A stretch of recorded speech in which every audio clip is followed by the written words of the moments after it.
Toe sy vroeg die oggend wakker word in die pragtige tonnelhuisie waarheen Dissy Akedus haar geneem het om in te slaap, het die dag net gebreek. En die sagte oggendlig het op die groen plante en gras geskyn. Hannie kruip uit die tonnelhuisie uit en neem 'n paar diep asems. Die lug is fris en koel en oral begin die bytjies al woel op die blommetjies om die soet nektar bymekaar te maak om na die byekorwe toe te neem. Hannie was baie bly dat dit nou net 'n klein entjie is om by haar ouma uit te kom, maar sy het ook geweet dat die laaste stukkie van haar reis die gevaarlikste is. In die wonderwoud was daar gevaarlike gediertes. Geen wonder die diere noem die woud die towerwoud nie. Hannie hop rustig na die stroompie toe wat Dissy Akedus die vorige dag vir haar gewys het. Sy drink lekker aan die koel vars water en maak sommer weer haar waterbotteltjie vol. So ja, Betty, nou is ek reg. Net gaan my rugsakkie en die tonnelhuisie gaan haal en dan kan ek weer in die pad vaar. Betty, ek het nog nie vanmôre vir Dissy Akedus gesien nie. Ek wonder of hy nie dalk nog slaap nie. Betty, maar hy kan seker tog nie die hele dag slaap nie. Betty, ek wonder of hy nog lewe. Dalk moet ek net gaan kyk. Die arme Dissy het gister maar baie siek gelyk. Nee, Betty. Ek gaan hom nou gaan wakker maak, net om te kyk of hy reg is.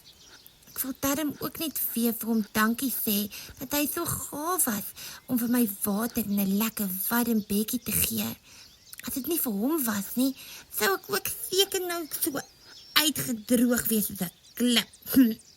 Hannie hop weer tot by die stapel klippe en rotse en kyk of Dissy nie dalk al uitgekom het nie. Maar sy sien niks. Dissy, jy moet nou opstaan, jong. Ek moet weer in die pad val en ek wil daarom net vir jou groet voordat ek loop. Hannie haas luister of sy nie dalk vir Dissy hoor roep nie. Maar sy hoor net die voeltjies en die geritsel van die blare in die bome.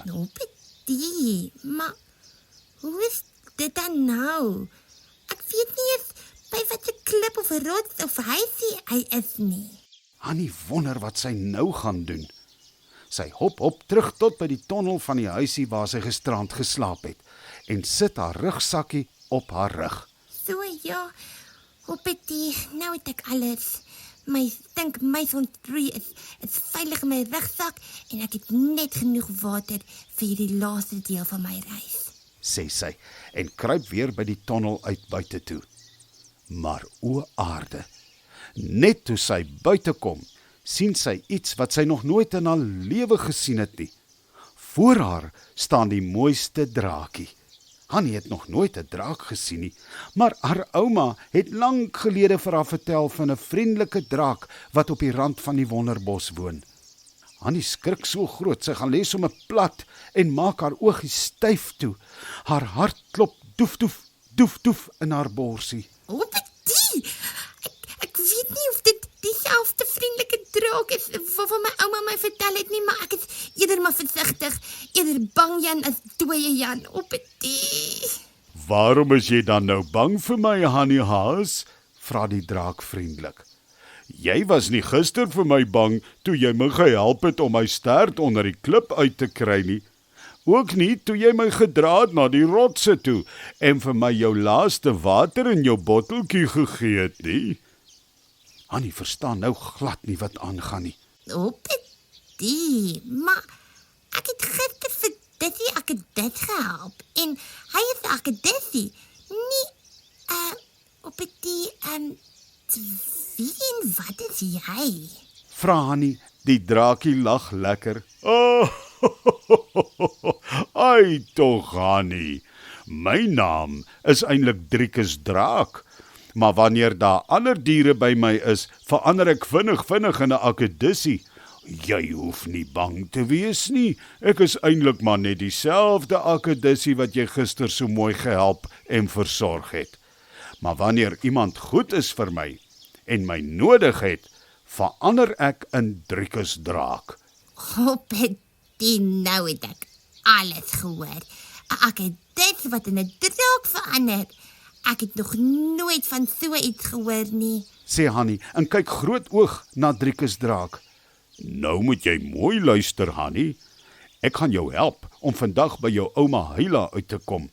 Maar die wonderbos is baie gevaarlik en die diertjies daar weet klaar jy is op pad na jou ouma toe. Hulle beklei alreeds oor wie jou eerste gaan vang en opeet. Hanni se hart spring sommer weer pollemakiesie in haar borsie. Oh, Betty, ag nee man, ek het Driekus draak, dis die, Betty, hoekom wil hulle my dan vang en opeet? Ek is net 'n klein hasie. Sê Hanni en wil net begin huil. Dit is waarom ek jou gaan help om hier uit te kom, Hanni. Het jy nou alles wat jy moet hê? Vra Driekus en sprei sy groot, wye draakvlerke uit. Hanni sien nou eers hoe groot hy regtig is. En dan het hy nog so 'n groot skerp angel aan die punt van sy stert ook. Sy mond kan groot oopmaak en sy tande is lank en skerp en sy asem ruik soos vuur. Toe nou, Hanni, hou nou op om my so te staan en aangaap. Het jy al jou goedjies by jou? Betty, ja, ek het alles. Alles wat ek het is in my rugsakkie agter op my rug. Nou ja toe. Ek gaan nou plat op die grond lê en dan spring jy op my rug.